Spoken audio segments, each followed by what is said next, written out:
عايزاك تقولي 10 اسامي لعيبة كورة. وعايزاك تقولي بقى 10 اسامي مطربين. عايزاك بقى تقولي 10 اسامي صحابة. لا مش هقدر اكمل ده. عايزاك تقولي لي 10 اسامي مطربين. طب عايزاكي تقولي لي مثلا اسامي لعيبة كورة. طب عايزاكي تقولي لي 10 اسامي صحابة. ليه؟ صحابة؟ عايزاك تقولي 10 اسامي مغنيين. عايزة 10 اسامي لعيبة كورة. طيب عايزاك تقولي 10 اسامي من صحابة الرسول عليه الصلاة والسلام.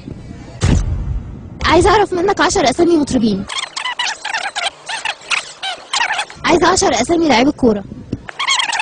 عايزة بقى 10 اسامي صحابة الرسول عليه الصلاة والسلام. ما اعرفش غير ابو بكر الصديق. عايزة 10 اسامي مطربين. طب عايزة 10 اسامي لعيبة كورة. عايزة 10 اسامي صحابة الرسول صلى الله عليه وسلم. أبو بكر الصديق، علي بن أبي طالب، وعبيدة بن الجراح.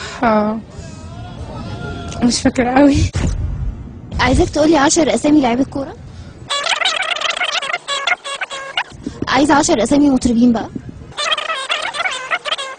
يبقى عايزة 10 اسامي صحابة الرسول صلى الله عليه وسلم. في سيدنا عمر بن الخطاب، سيدنا عمر بن عبد العزيز، أبو بكر الصديق، علي بن أبي طالب، زيد بن حارثة، معاذ بن جبل. عايزاك تقولي 10 اسامي مطربين. لا ما فيش، مش مهتم. لا عايزاك تقولي 10 اسامي من صحابة الرسول صلى الله عليه وسلم. 10 اسامي: سيدنا معاذ بن جبل، عمر بن الخطاب، ابو بكر الصديق، عمر بن عبد العزيز، معاويه بن ابي سفيان، قلنا ابو بكر الصديق، وسعد بن ابي وقاص. عايزاك تقولي 10 اسامي مطربين.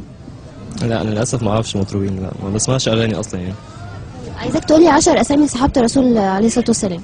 صلى الله عليه وسلم. أنا ممكن اقول لك ماشي. هو في الاربع خلفاء الراشدين: سيدنا ابو بكر الصديق، وعمر بن الخطاب، وعلي بن ابي طالب، وعثمان بن عفان، وفي انس بن مالك، وفي سيدنا اسامه بن زيد، وعبد الله، وسيدنا ابو بعيد عامر بن الجراح، وسيدنا عبد الله بن مسعود، سيدنا سعد بن ابي وقاص.